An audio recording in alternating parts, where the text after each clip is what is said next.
Could the crying child be possessing the mimic? Now you're probably wondering, no, what are you talking about? That's crazy. Well, FNAF World represents the crying child's brain after his death. And we know in FNAF World there is a large cavern cave area as well as a circus. I think the crying child's been to Fall Fest. Most of the locations we see in FNAF World we know exist in the real world. We have the giant lake, we have the fields, and we have the caverns. The only thing we're missing is the snow area. Wait a minute. The Pizzaplex is built in a snow area around Christmas. Meaning, if this is the mind of the crying child, he has been to all of these locations, including Fall Fest. Also, for clarification, I'm not saying the crying child's been to the Mega Pizzaplex, I'm just saying he's been to these locations during his time of being alive, prior to his very bad day at Fredbear's. After the crying child's death, the bite of 87! We actually don't know if his spirit ever ended up possessing an animatronic. While the Happiest Day minigame represents the crying child's spirit being able to pass on, there's no reason he can't come back. I'm back. Hell, all the MCI kids basically returned for Happiest Day. Cassidy was in purgatory with Afton and decided to come back to go 1v1 glitch trap and then lost. So even after a spirit passed on, they can choose to come back. Not to mention, who does the mimic, well, mimic? Gregory. And who does Gregory look like? Well, Gregory looks an awful lot like the crying child. We got the striped shirt, we got the hair, it matches up pretty well. So the mimic tries to mimic someone who looks just like the crying child. And if we're assuming the mimic is the crying child, he's mimicking himself. In the FNAF movie, we find out that the spirits don't know that they died, and this is the fact that Afton actually uses to control them. It's only after Abby draws a picture of them all dying at his hand that they realize what happened. This is something we see in FNAF World. The Happiest Day minigame is the other spirits convincing the crying child of a different fate, where he didn't meet his end, which allows him to pass on. But what if he doesn't pass on? Then he'd be living as a spirit with false memories, not knowing who he is. So what would happen if he saw Gregory in that state? It'd be like looking at a mirror. What line does the mimic constantly repeat, even after his cover's been blown? Gregory? I'm Gregory. You're not Gregory. What are you? I'm Gregory.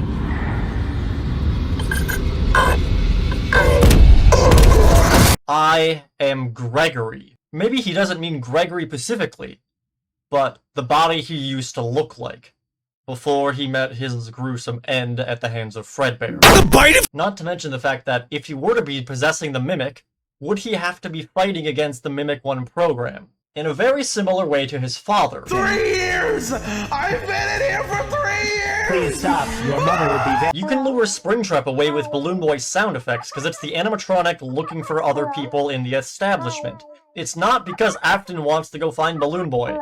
It's a distraction. It very much appears that Afton is fighting against the animatronic programming in FNAF 3. There was no child in there! Double check.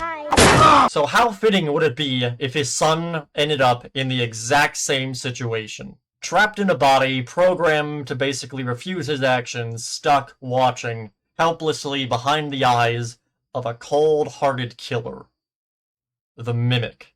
Also, the crying child's sister, Elizabeth Afton, becomes Circus Baby. Ennard's mask in the sister location bunker looks very similar to the mask that the Mimic is wearing, which could allude to the fact that the Mimic maybe at one point was in the sister location bunker, which means both Ballora, Circus Baby, and the Mimic, which could be the crying child, were all in the same building at the same time, possessing animatronics. It's the entire Afton household in a torture bunker, as robots. And then Michael Afton is sent down there and has a really bad time. Also, if the Ennard mask we see in sister location was originally the Mimic mask, it means Circus Baby and the other Funtime animatronics used the mask of her dead brother who was possessing the Mimic as their face. If this is true, it's been staring at us in the face this entire time. At the end of FNAF 4, we have the line, "I will put you back together." Maybe they succeeded in doing so. The Jester animatronic looks very different than the Mimic, because maybe the Jester animatronic was destroyed and was rebuilt as the Mimic. They rebuilt him. They put him back together. Also, since I know someone's going to mention it, the Jester animatronic at PAX West was referred to as a she multiple times in the marketing. But this is FNAF we're talking about. This is killer animatronics. The puppet has gone back and forth on its gender, like, repeatedly. And anytime Scott answers one of these questions, he answers it with yes.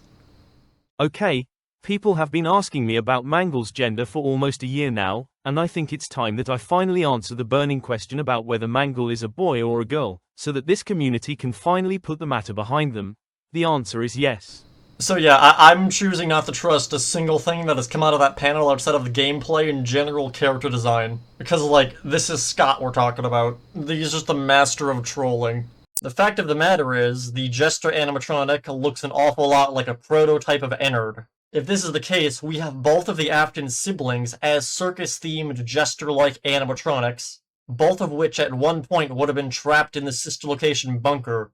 And if we're assuming Belor is their mother, which I've seen a lot of people say is the case, and I kind of subscribe to that theory, even though in the grand scheme of things there isn't much evidence for it, but I think it's poetic that that would be the case. That means that the entire Afton household at one point was down there. This lore will never make any sense, but we can try our best to piece it together. But with all that said and done, am I right, am I wrong? Tell me in the comments below, and remember, if you strap Afton to a rocket ship and blast him into the sun, going off of how we know agony in the books work, it will actually bring the sun to life. Since agony is created by a torturous and awful death, I'm pretty sure burning alive in the atmosphere of the sun would be very agonizing, which would create a lot of agony, which would then bind Afton's soul to the sun, making Afton the sun.